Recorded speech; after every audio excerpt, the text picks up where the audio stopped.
সকালবেলায় আমাদের বাড়ির ছাদ বাগানে এসে দেখি এত সুন্দর একটা লাল টুকটুকে গোলাপ ফুল ফুটে রয়েছে।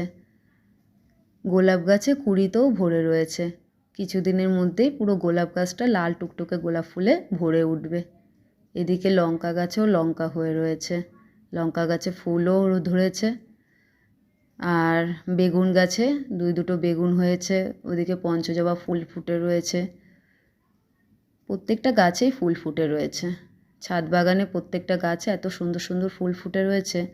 তো কিছুদিন আগে দিদি মাটিতে কিছু বীজ ছড়িয়েছিল, লাগিয়েছিল আর কি। তো এই যে সেখান থেকেই গাছগুলো বেরিয়ে এসেছে। আর এদিকে দেখো, এই যে দুটো ক্যাপসিকাম বড় হচ্ছে একটু একটু করে। ওদিকে বীজগুলো থেকেও গাছ বেরিয়ে এসেছে, ক্যাপসিকাম দুটোও বড় হচ্ছে। টমেটো গাছটাও তোমাদের সাথে একদিন দেখিয়ে নেবো, টমেটো গাছটাও বেশ বড় হয়ে উঠেছে। তো আমার ভিডিও ভালো লাগলে প্লিজ লাইক করে